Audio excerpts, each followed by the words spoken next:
Hello, and welcome to How to Play Cywars Part 1, Learning the Hypercards. My name is Mike Wall, and my son Adiv and I developed an exciting new head-to-head card game called Cywars, and we would like to share with you how to play. In Part 1, we'll become acquainted with the types of cards and all the elements that appear on a Cywars card. Let's dive right in. When you receive your Cywars deck, it will contain several types of hypercards: creation units, battle units, equipment cards, and power cards. Let's take a look at each type of Cywars hypercard to see how they work. You will have four kinds of creation units: digital splicing, neurogenesis, bioacceleration, and raw materials. You can place one of these cards in your lab each turn, and then use the cards to build battle units, equipment, or activate a power. Requirements for building a card in your lab are indicated on a card. Let's take a closer look by creating a Kyler Cyborg, for example. The numbers and types of creation units necessary to build the Kyler Cyborg are indicated at the top left corner of the card by lights that are either on or off. Here we can see that to build the Kyler Cyborg, we would need one digital splicing, one neurogenesis, one bioacceleration, and one raw materials creation unit.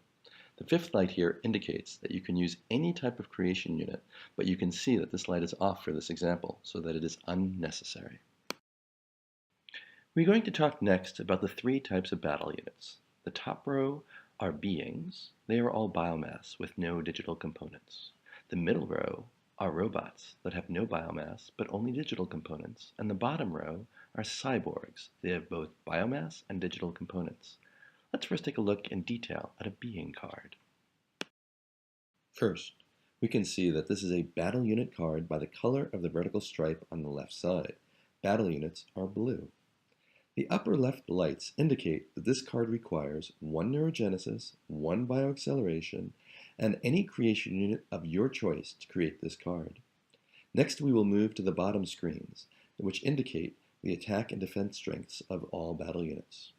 The top number in the screen indicates the attack strength, and the bottom number indicates the defense strength. In our example, the green screen indicates a cyber attack and defense strengths of 0, since beings do not have digital components. The blue psionic screens indicate it has a psionic attack strength of 1 and psionic defense strength of 1. Moving to the red screen, we see that the brute has a physical attack strength of 4 and a physical defense strength of 3. We'll go over how all of this plays out in a battle in part 3 of our instructional videos, How to Battle. Here's another example of a robot, which has only digital components and no biomass.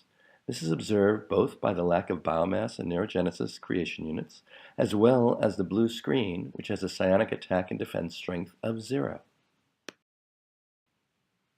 Here we have a cyborg.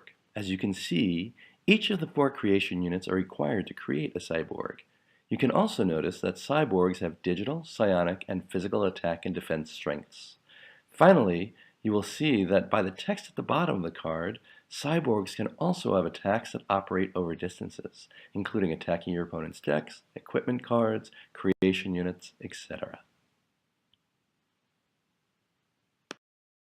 We'll now look at equipment cards. Equipment cards are used to increase a particular attack or defense strength. An equipment card is indicated with a magenta stripe on the left-hand side and the word equipment on the bottom. Any battle unit can have up to 1 equipment card attached to it. Let's look at an example of equipping a battle unit. In this example, we're going to equip our Shadow Assassin battle unit with a Kranthod Armor Equipment hypercard. The Kranthod Armor will increase the defense strength of the Shadow Assassin battle unit by 2. We will indicate that the armor is equipping the battle unit by placing a battle unit over the equipment card in such a way that allows you to see the attribute screens of both the battle unit and equipment card. The total physical defense strength of the Shadow Assassin is now the sum of its own physical defense, 1, and the physical defense strength of the armor, 2, which results in a total physical defense strength of 3. Finally, we will look at the power cards. A power card is indicated by the white stripe on the left-hand side of the card. A card's powers are explained with the text at the bottom of the card. These cards can be played at any point during your turn.